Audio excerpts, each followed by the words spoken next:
Conception vessel 6 is located the width of 2 fingers below your belly button. To locate conception vessel 6, place your index and your middle finger just below your belly button. Then find the spot that is just below that.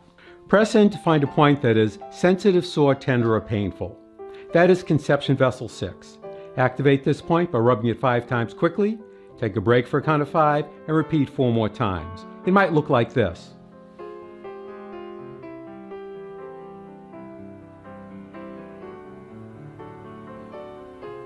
Or if you have a Tei Shin, it might look like this.